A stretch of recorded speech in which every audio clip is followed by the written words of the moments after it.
All right. Well, welcome everyone. This is a great crowd. Thanks for attending tonight's meeting. Tonight, we will continue our focus on the Universal Healthcare Study Bill that Representative Karen McCormick spoke to us about last month. We have three guests with us tonight who have all worked in this arena for many years and are members of various organizations in Colorado that all work together under the Coalition for Common Sense Healthcare. We have been asked as the League of Women Voters for Colorado to join this coalition, and our board will take it up at their next meeting. I'm going to introduce all three of our guests, and then Senator Jeannie Nicholson will take over with her presentation. We have Virginia Gephardt.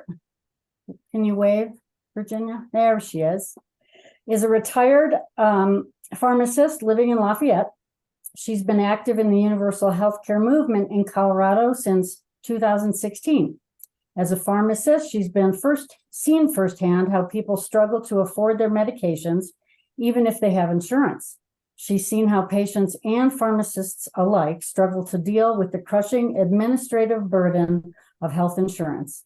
Virginia believes that we must take the next logical step in Colorado and ask the Colorado School of Public Health to analyze the statewide publicly financed healthcare, which is the bill that will be introduced in January. Lydia Guzman, where are you, Lydia? Wave, she's here somewhere. There she is. Serves as president of the Healthcare for All Colorado Advocacy Board. She's a retired educator, most recently serving in the Denver metro area school districts. She's also served on the board of directors for Healthcare for All Colorado for the past 14 years. In 2011, she was named the Healthcare for All Colorado Hero for her courageous leadership in universal healthcare reform in our state. And then finally, Senator Jeannie Nicholson was a public health nurse for a small rural Colorado community for several years. She was county commissioner for 8 years and served in the state senate for 4 years from 2011 until 2015. She has a master's degree in community health nursing from the University of Colorado and is the president of the Healthcare for All Colorado Foundation. And now Senator will give her presentation via a slide deck. So go ahead. So you're going to allow me to share the screen as a co-host, right? Yep. I think you already have that function, do you not? That's correct. Looks like I do. Yes. All right.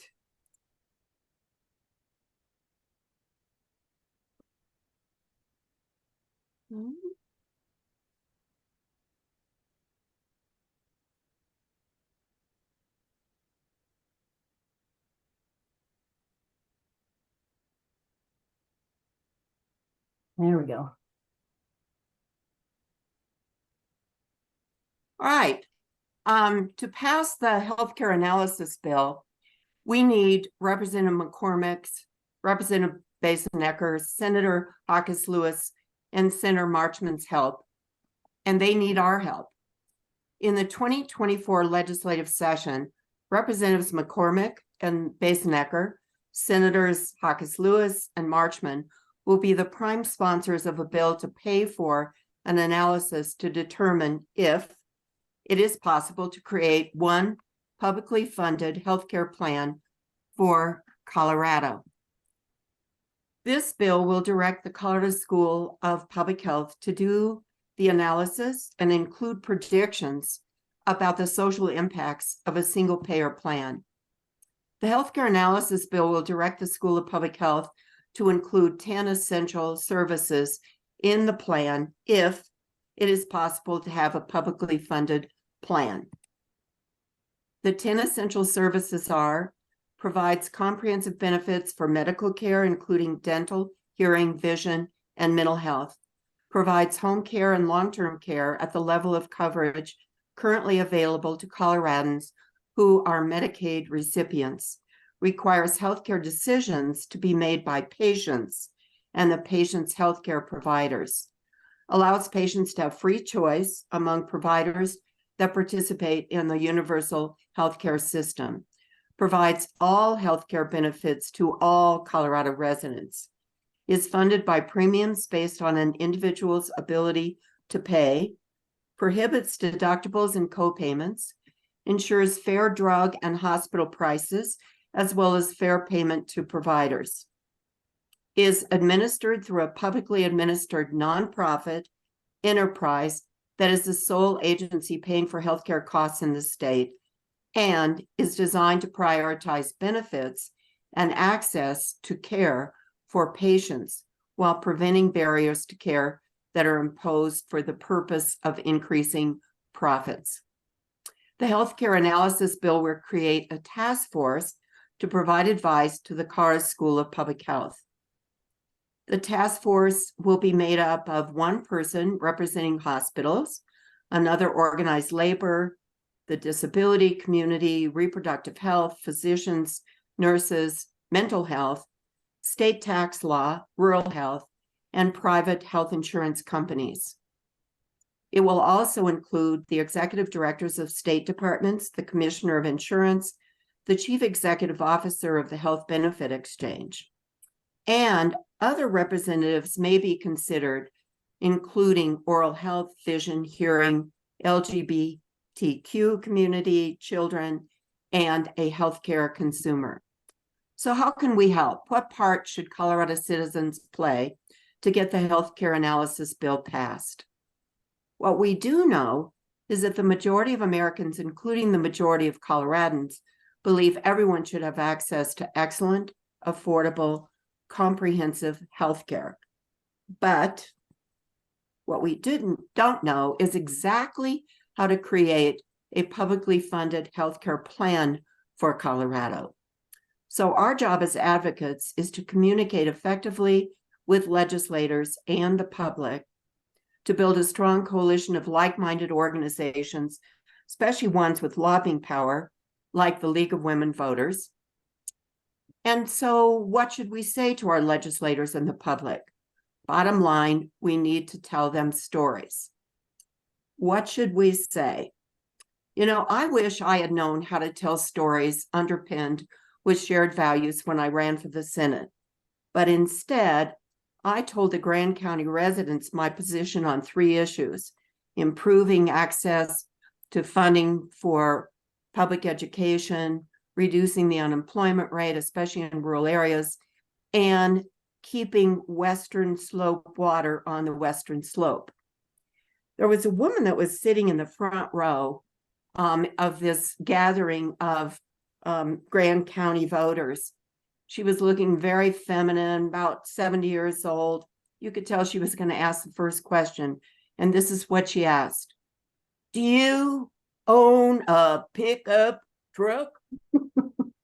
I said, yes, ma'am. Dodge diesel long bed with an extended cab. And she said, well, all right then. And that was the end of the interview. What they really wanted to know was I one of them? And then they could figure out whether they wanted to have me represent them in the Senate, and that we could work on these other issues that were important, like funding for public education, improving the unemployment rate in rural areas, and keeping Western Slope water on the Western Slope. What I should have told them was a story underpinned with shared values of tribalism, families, hard work, personal responsibility, and frugality. So this is the story I should have told them. I should have said, gee, it's great to be in Grand County today. You know, my husband and I and our 2 boys lived in Grand County in the 1970s. And we have wonderful, fond memories of living here. One of our favorites is the day that I told my husband, you have to take a day off. My husband started an excavation business, and he was leaving the house before it was daylight and wasn't home until after dark. And we needed to spend some time with our young boys and take a break. He said, oh, no, we can't afford to do that. What would we do anyway? they don't have any money. So I said, we're going to go on a peanut butter and jelly sandwich picnic. And at the end of our day off, we're going to stop at the Dairy King and all of us get to have a ice cream cone. Now, keeping in mind, we were eating tuna noodles and mac and cheese and certainly no ice cream, trying to capitalize this undercapitalized business. So we all piled in our pickup truck, including our dog, a Great Pyrenees named Fraser after the town. We went on our peanut butter and jelly sandwich picnic and stopped at the Dairy King at the end of our day. And I stood at the window and ordered 4 ice cream cones. And the woman behind the window said, well, could we give Fraser an ice cream cone? And I said, oh no, he only eats dog food. He doesn't know how to eat ice cream cones. She turned to the other woman that was working there. She said, I think we better tell her. And I said, well, tell me what? And they said, well, you know, we make these ice cream cones with soft ice cream. And sometimes, you know, you just, when it spins up, it doesn't stand straight and we can't sell them. So we put them in the freezer and wait for Fraser to come by. And he's come by every day for an ice cream cone all summer. So, you know, that story would have been underpinned with tribalism because I lived in Grand County just like them. It was certainly about families, which is a core value of our community. It certainly is about hard work when your husband leaves the house before it's light out and doesn't come home until after dark. Certainly about personal responsibility and frugality with the peanut butter and jelly sandwich picnic. And those are the kind of stories that engage people when we are talking to either legislators or the general public, so that they are then ready to listen to some of the facts and figures about a particular issue. Well, what else should we say? Well, we should not limit our talk to facts describing current access to healthcare, like the number of people in Colorado who don't have health insurance, or the number of people in Colorado who are underinsured. It's fine to talk about those facts, but those are not the most important pieces of information to engage the public and the legislators with to begin with. First, you need to tell them a story. Then you can share some facts. We should also ask questions. Should commercial health insurance companies be making a profit, or should healthcare be publicly financed with no profit? Well, what's wrong with our current healthcare financing methods? Of course, you and I can think of many, many examples. I'm only going to give you a couple for tonight. Here are 2 or 3. My friend Leonard belongs to an electricians union. His plan pays 80% of his healthcare costs, and Leonard pays 20%. What Leonard didn't know was that his medical bill would be $1 million, and 20% of $1 million would be $200,000. He and his wife have had to take out a second and third mortgage on their home to pay this $200,000, even though when they were retired, they had hoped they would not have any long-term debt. Our current healthcare financing approach is fragmented, and much of it is motivated by greed. Much of sick care is profit-centered rather than patient-centered. 23 rural counties out of 64 in Colorado do not have a hospital. Our families are not guaranteed comprehensive healthcare coverage for the rest of their lives without an increase in premiums, copays, or deductibles. Our congressmen have that guarantee. Why don't all Americans have that guarantee? But can we create a Colorado-owned healthcare plan, a way for our families to have health security? In the 2024 legislative session, we need your help to pass the healthcare analysis bill and answer the question, can we create a Colorado publicly funded healthcare plan? You can be a healthcare hero. You can contact your legislator. You can join the Speakers Bureau. You can write letters to the editor. You can convince your organization to support the healthcare analysis bill. You can host a neighborhood party and invite a speaker. Show Fix It, American Hospitals Healing a Broken System, or Healing US. To pass the healthcare analysis bill, we need Representative McCormick's and Representative Baseneckers and Senator Hawkins Lewis and Senator Marchman's help, and they need our help. Can we do better? What are you going to do to ensure Colorado families have healthcare security? As we like to say in the West, saddle up. We're burning daylight. Thanks for your attention. I'm happy to answer any questions or entertain comments. I'll leave my contact information up on the screen. Feel free to call me or email me anytime, even if you don't have a question or a comment right now. And I'm joined with two of my colleagues, and they're happy to answer questions and add any comments to my presentation as well. Before we take questions, Virginia and Lydia, do you have any comments you want to add to the presentation? Well, I'll just say that Jeannie's done a good job outlining some of the issues that we are desperate to address. And we really do need to find out the answers to these questions. Can we change this system? And if we can, we really need to do it because people are suffering. Probably most of us on this call have family or friends who have had difficulties, like similar to what Jeannie has expressed. And she's really given us some good advice, which I will emphasize, and that is to lead with a story. When I was at a Colorado Consumer Health Initiative Legislative Day, they had invited Attorney General Phil Weiser to speak about the various bills they were working on and so forth. And one of the questions he took after his comments was, what advice do you have for us as we approach legislators to try to convince them that, they should support this or that bill? And he thought about it and he said very emphatically, lead with why. And that what he meant by that is lead with why you're there, why you are there talking to people about this bill. And that's basically the same thing as what Jeannie is saying. Tell your story. Why are you there?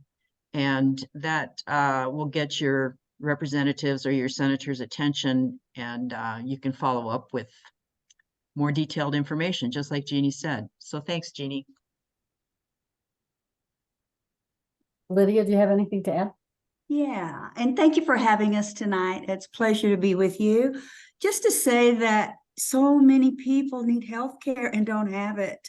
And there is no reason for someone to die or lose their home because they don't have health care coverage in our great state of Colorado.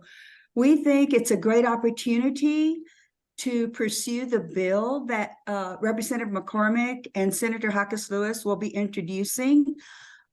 It's time. It is time for Colorado to step up and push to have this study to answer the questions about how to find a way and see if it's a doable thing to have a one-payer healthcare system in Colorado, because it will save so many lives and it will help so many families.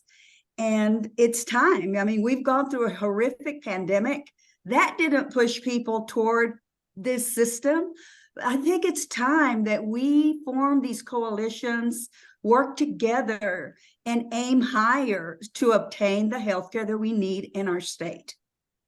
Wonderful. So anybody have specific questions? Just raise your hand. Maddie, looks like you've got your hand up. Yeah, Go right ahead. thank you. I'm a quote retired. Can you hear me? Yes. Can you hear me? Yep. Go Okay. right ahead. Sorry, I have rural internet. I'm a retired family physician in a rural area, and one thing I just always like to make sure people know is, because a lot of people say another study bill, we don't need another study bill. And it's important for people to know that there was a previous bill, 1911-76 House bill, that was another study that was done by the School of Public Health, which compared the current system with the public option system and single payer. And the result of that study was that compared to the other two systems, they would save billions of dollars and everyone would be covered. So that step has already been taken. And this is a build on that study. So just to let people know that. Thank you. And thank you, Jeannie. Other questions or comments? Speak up.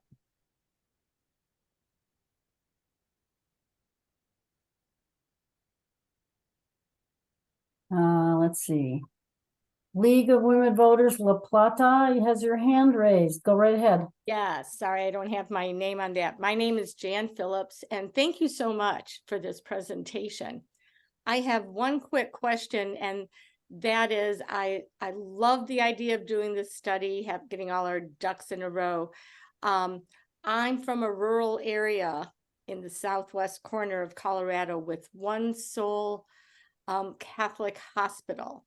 And although I believe with single payer and whatever the study comes up with, that will be included, reproductive services will be included, but how does that help us in an area where it's restricted due to ethical religious directives?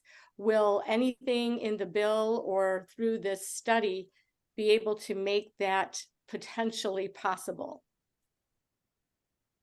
Good question. I do not know a very direct answer to your question, but I do know that it will be easier for providers to practice in rural areas if we can change the way we finance healthcare.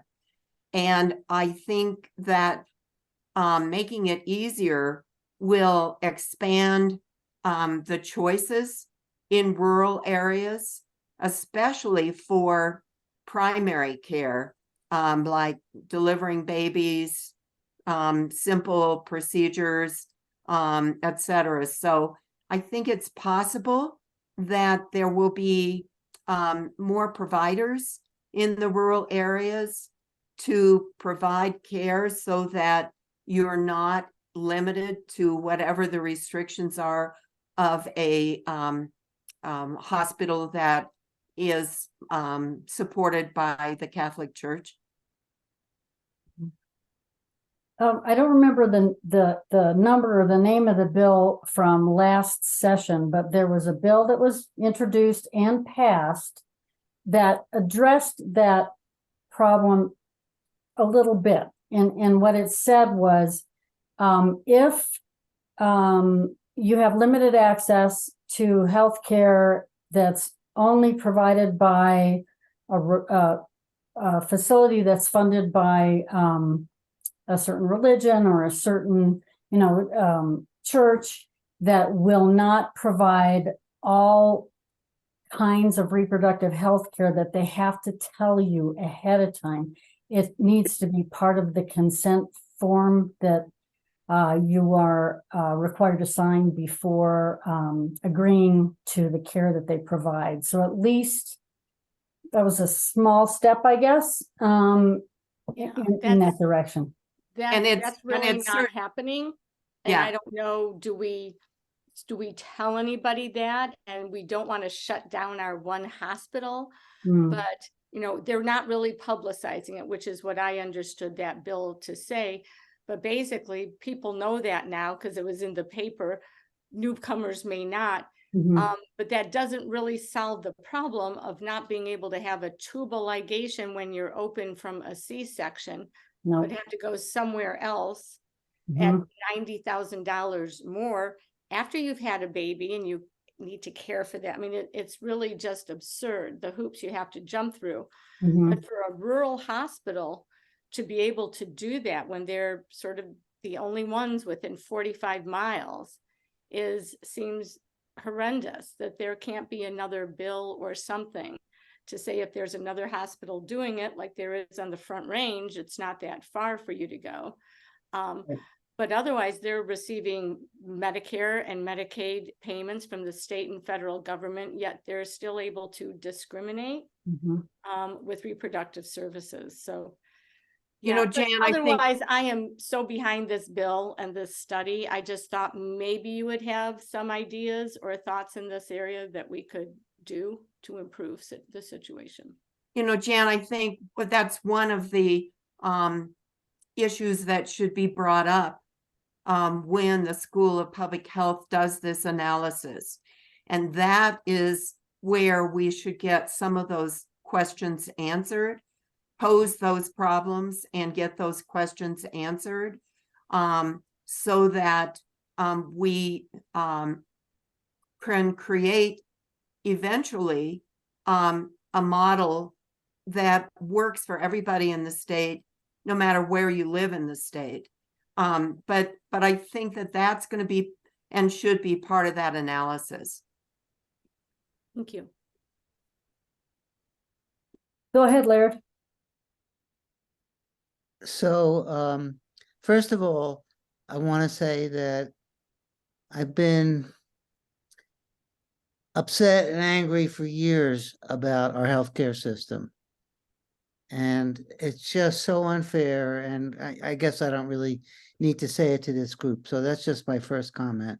Secondly, I'm very interested. I think we could really benefit from the League of Women Voters supporting initiatives leading up to a single payer program for Colorado.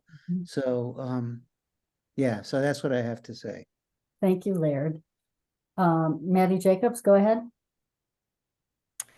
Yeah, I have a question related to the previous comment. First of all, I have total empathy because the only hospital we had here was a Catholic hospital. And the physicians actually got together to do a physician-owned surgery center, which then got bought up by the same Catholic company because they couldn't afford to do it on their own. So that went away. But Jeannie, my question for you is, you mentioned the other day that you'd been talking to Cobalt, and it might be worth letting people know what they're trying to do for reproductive rights in their bills that are coming up.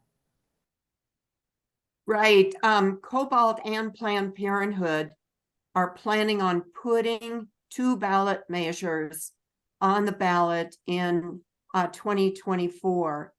One of them will be specifically stating that Coloradans give permission to use state funds to pay for safe abortions, because as many of you know, that has been an obstacle in Colorado for several years. And it will indeed be enshrined in the Constitution when it passes. We meaning people like myself who believe that it's important for women to have safe abortions regardless of their income status, are very supportive of this effort on the part of Cobalt and Planned Parenthood. And they would like to be a part of the coalition that supports our healthcare analysis bill.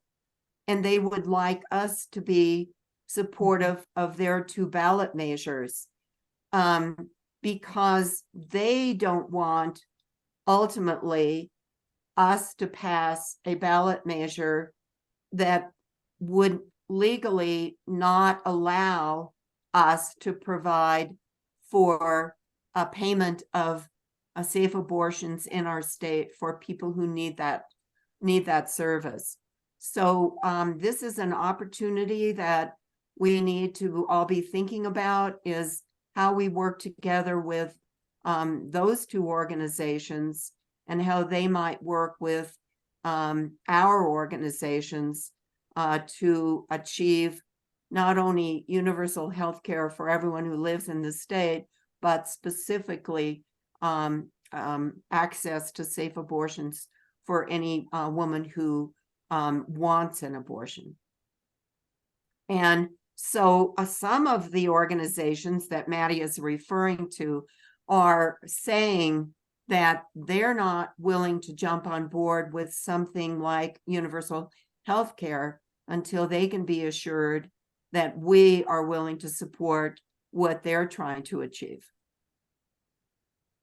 It seems like those two efforts are, very, very easily mingled. And I think the coalition could work well on both of those issues. Beth, and then I'd just like to say real quick that the League of Women Voters of Colorado has already, an early endorser of that coalition's two efforts.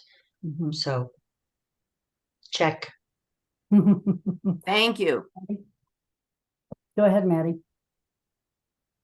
Yeah, when we were putting together the 10 essentials that Jeannie mentioned, the way we actually tried to compensate for that funding deficiency was to say all reproductive services to the full extent of the law, with the hope that we will be able to have that Mhm, when Cobalt and Planned Parenthood are successful. mhm. If Ohio can do it, Colorado can do it. Right. Let's see. La Plata, Jan, was it Jan? Has your hand up? Another question I have about this study is compensation for physicians. That seems to be a big issue. People are always concerned, will they be paid well enough to stay in state, as well as paid well enough to do the services, to perform the services? Everybody knows, I think, that maternal care, reproductive care, is one of the lost leaders for a lot of hospitals. Is there any chance that could fit into the bill, or even looking at for rural areas to offer compensation, maybe compensatory with some of the other elective surgeries or whatever is getting, so that that's not ending up on the chopping block? We almost lost our whole maternal care services about 3 months ago, 45 miles away from us. And they held on to it by a shoestring and still has that intact.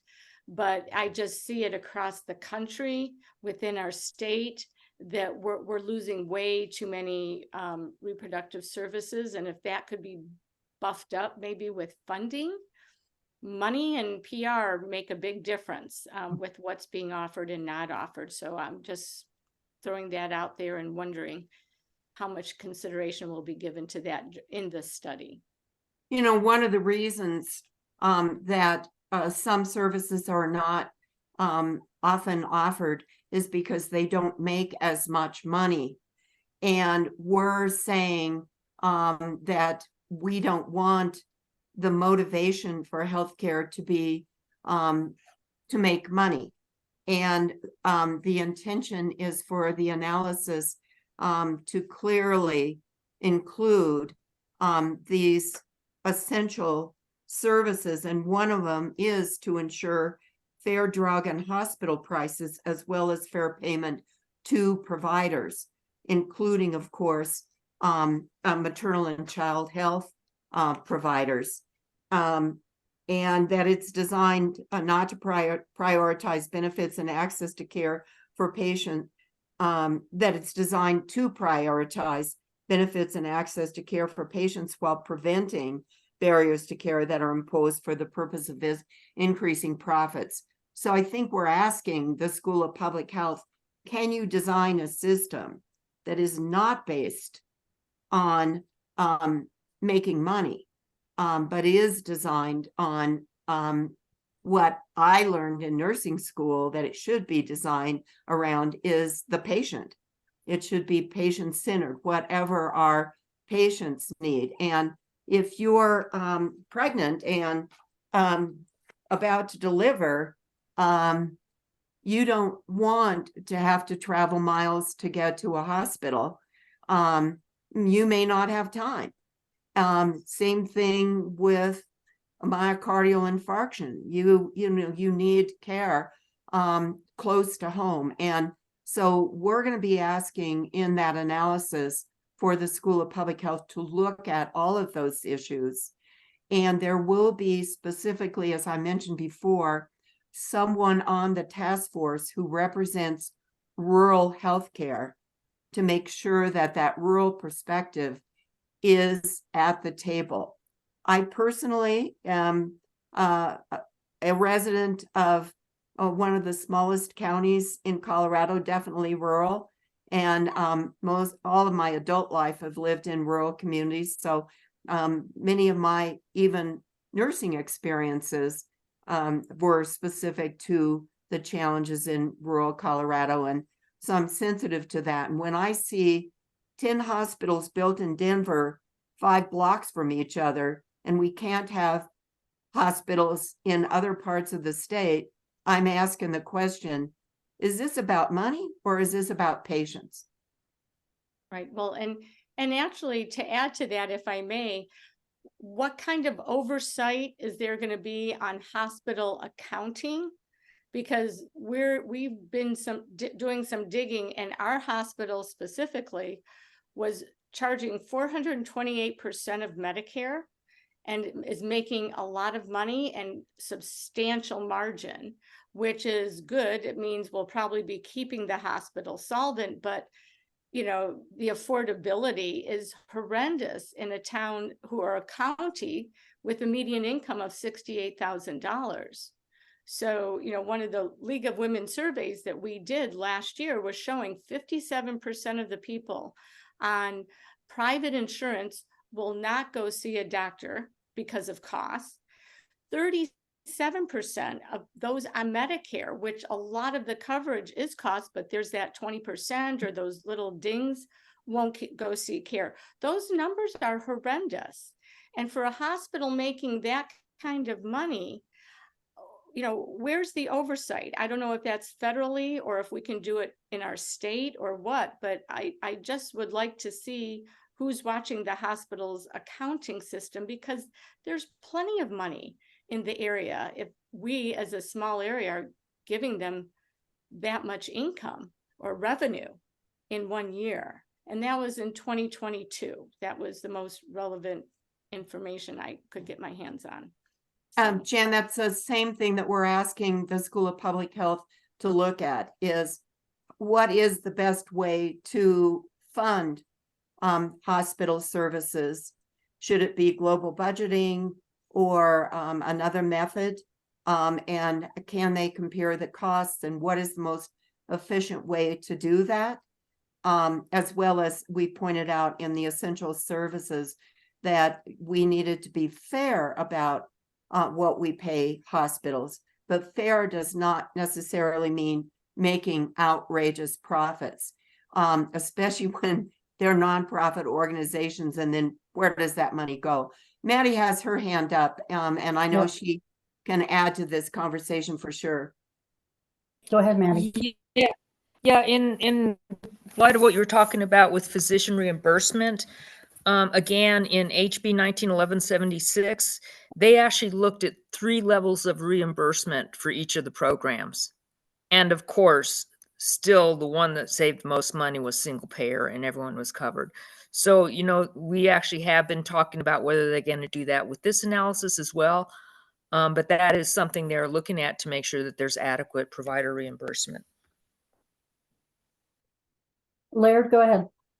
So from the standpoint of physicians, and I don't want to sound like that physicians want to be making a lot of money out of this, certainly not 438% of Medicare as we just heard for hospitals. Medicare level payments would not work very well. I don't think many physicians would participate. But Medicaid level payments would not be sufficient, but Medicare level, I think, would be probably acceptable, and maybe a little higher. In 2016, when we had our first go round on a single payer program in Colorado, the plan was to reimburse physicians for a bit higher than Medicare payments. And so that's where I would see it, Medicare or a little bit above. Thank you. Maddie? Yeah, I think another thing to keep in mind is the cost that practitioners are having to pay to interact with the huge overhead that these companies are doing to expand their profits. When I retired in 2017, the cost to just interact with the insurance companies was $84,000 a year. It's now well over $100,000 a year.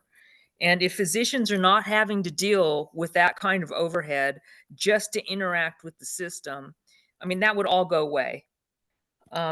So not only would they not be banging their heads against the wall to get patients treated for treatable disease, but they would be able to spend more time with their patients and actually take care of them.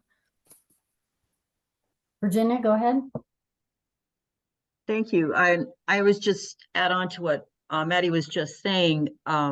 The administrative burden really is crushing, and it's basically turned healthcare professionals into glorified data entry technicians for health insurance companies and PBMs.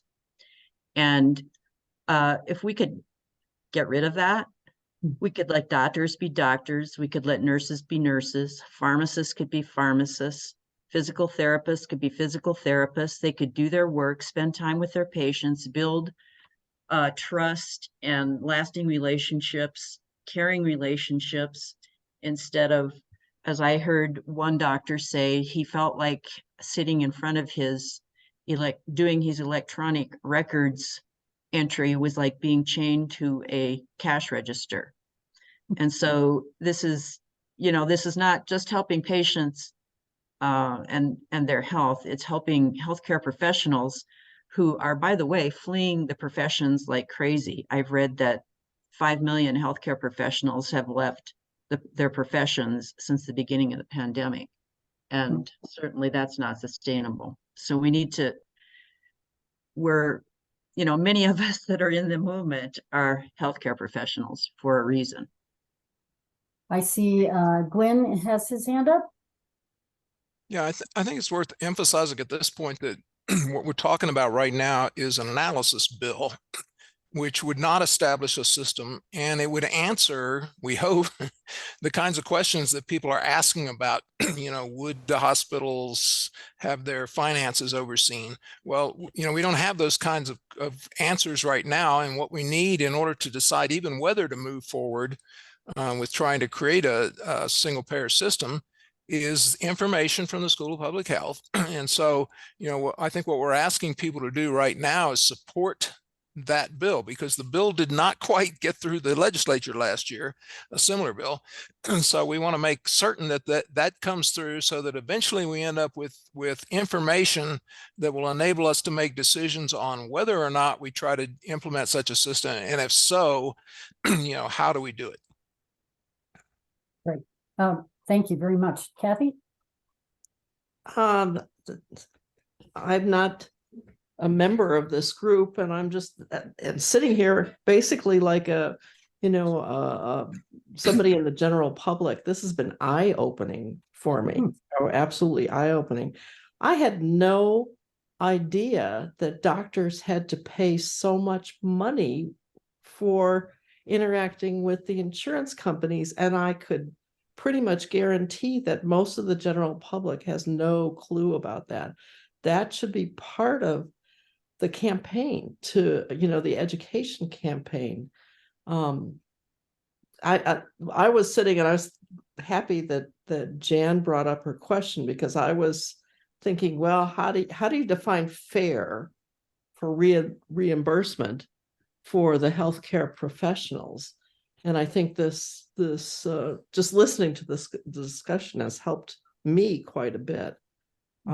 But as I said, I think a segment, at least, of the campaign needs to be educating the public, and then they can interact with the legislators better, as their constituents. Thank you, Kathy. That's great. Go ahead, Senator. Kathy, I couldn't agree more. the general public is not as aware as they should be of our current problems with the healthcare system. And they certainly are not sophisticated in general about what the best solution would be. Our first step, and the one that we're focusing on tonight, is to ask all of you to help us get the healthcare analysis bill passed so we can get the answers to the questions about how we could actually move forward in a very practical way with a publicly funded, privately delivered healthcare plan for all Coloradans. And then some of the next steps will be a very strong communication plan to inform the public in a much better way about not only what we learn from this healthcare analysis that the School of Public Health will do, but what are some of the problems that we have right now that will be resolved with a new model legislation if the School of Public Health does determine that that's possible. The important first step is to find out on a practical level, will this work in Colorado to make that change? I think many of us agree that it's important to make the change, but we have to be practical also in trying to figure out, how do we make the change? What will work to take us to that next step? Great. Andrea? Thanks, Thalia. My question actually was kind of for Jeannie. Jeannie, I know you had mentioned that you were expecting a bill draft soon. Are you still thinking kind of mid-month, or do you have any updates on when we might have a copy of that we could circulate for input? I think in another couple of weeks. I think what we're waiting for is some information from the School of Public Health about exactly how much money they will need to do an in-depth analysis.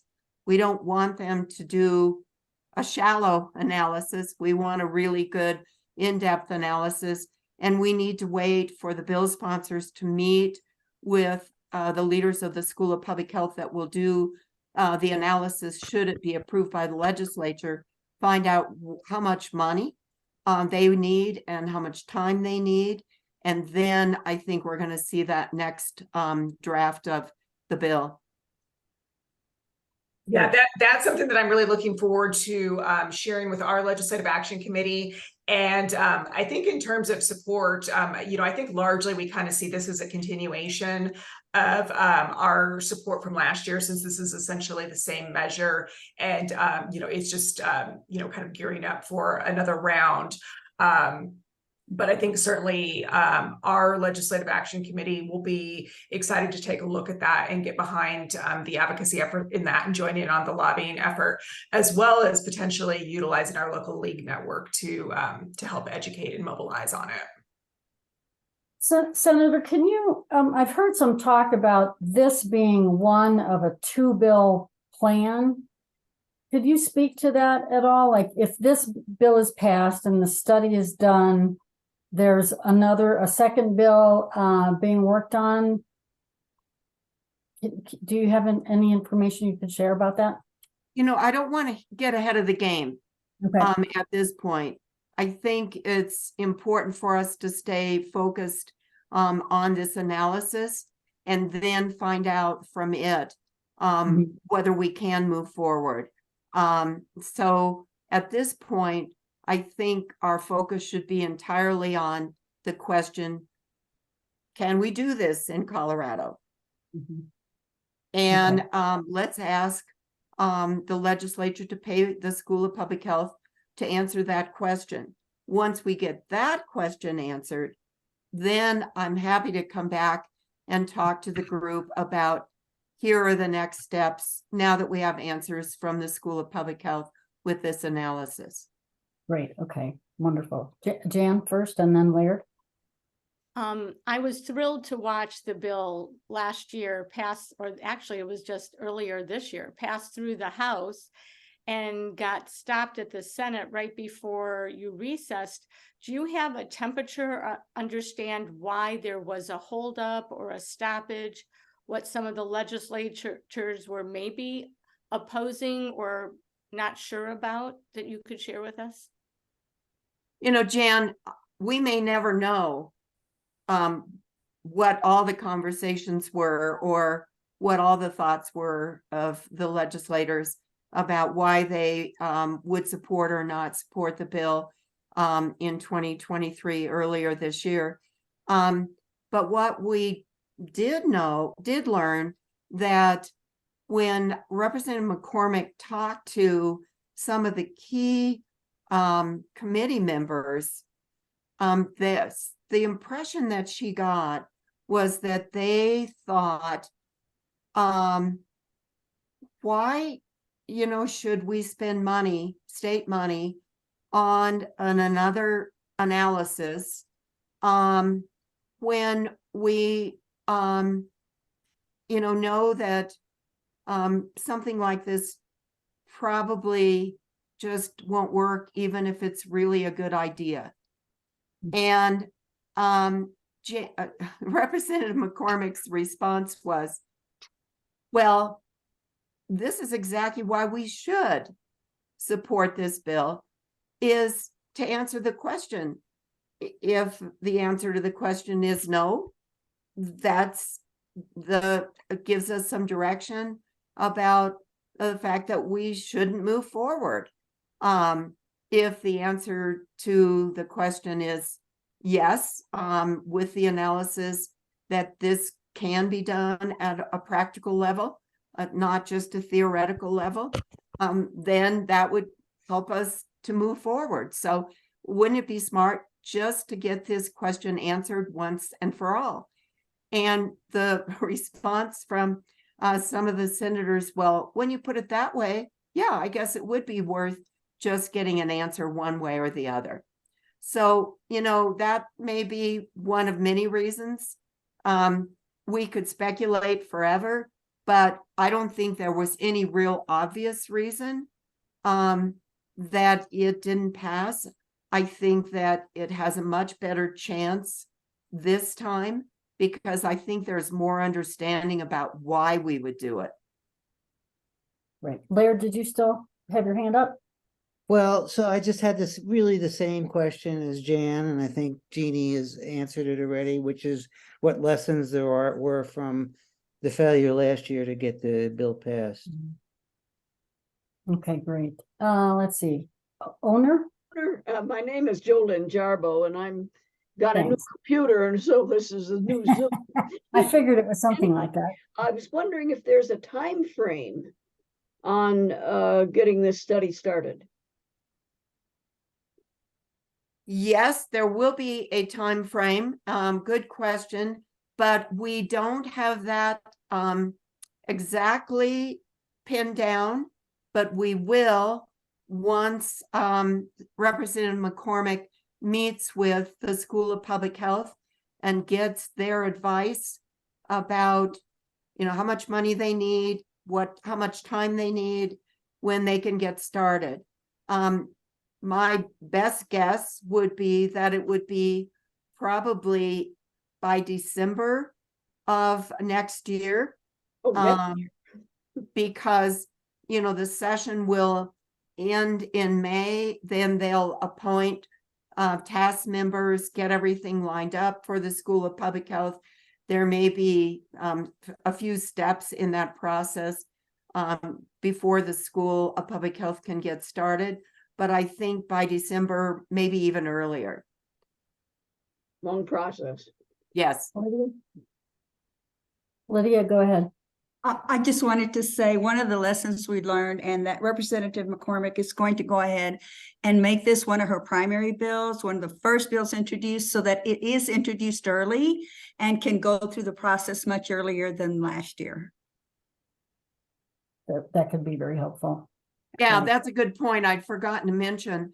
The House of Representatives gets to start the long bill in 2024. And so getting it introduced early, as Lydia suggested, is going to happen. And then getting it through the House and through the long bill process sooner will help to speed it up. We think that part of the reason it didn't get passed this year was because it took so much time to get through the whole process. But I think there was more to it than just that excuse. Mhm. Any other questions or comments? I have one. Oh, all right, go ahead, Virginia. I just wanted to say that one of the slides that Jeannie provided said that one of the things that people can do, is anybody can do, including people on this call, is to share some documentaries that raise awareness among the public about the issues that are going on. And there's the newest one that we have to share is Healing Us.